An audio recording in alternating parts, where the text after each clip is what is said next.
बेवजह उलझना भारी पड़ गया। एक गांव में एक पहलवान रहता था। उससे सभी गांव वाले डरते थे। उसी गांव में एक दुबला पतला लड़का भी रहता था और वह हर किसी खड़गपुर गांव में एक बहुत ही ताकतवर पहलवान रहता था जिससे हर कोई डरता था। लेकिन उस गांव में एक दुबला पतला लड़का भी था जो हर किसी से उलझता रहता था, बात बेबात के भी बिना किसी बात पर लोगों को छेड़ा करता था। उसकी इस हरकत से काफी लोग परेशान थे।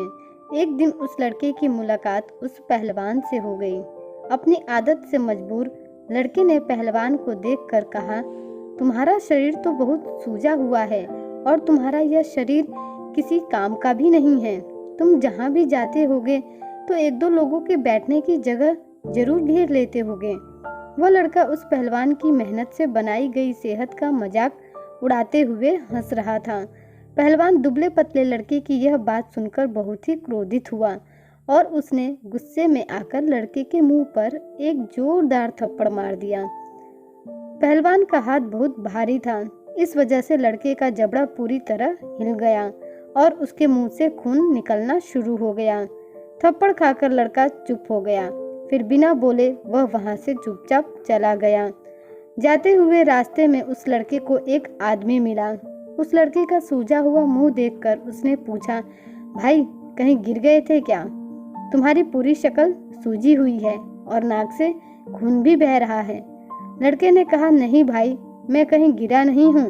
अपनी बेवकूफ़ी की वजह से मेरा यह हाल हुआ है। मैंने एक पहलवान को कुछ ज़्यादा ही बोल दिया था।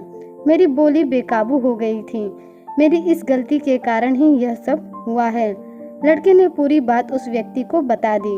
उस दुबले पतले लड़के को अपने किए पर बहुत पछतावा हो रहा था। उसी दिन से उसने ठान लिया कि अब आगे से फिर कभी वह किसी का मजाक नहीं उड़ाएगा और ना ही बेवजह किसी से उलझेगा। इस कहानी से हमें सीखने को मिलता है, वाणी दो तरह की होती है, पहली अच्छी और दूसरी बुरी।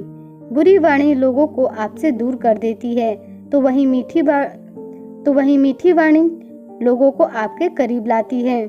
इसलिए हमेशा मीठी बोली बोलनी चाहिए जिससे कि लोगों पर अच्छा प्रभाव पड़े और आपके अपने हमेशा आपके करीब रहे।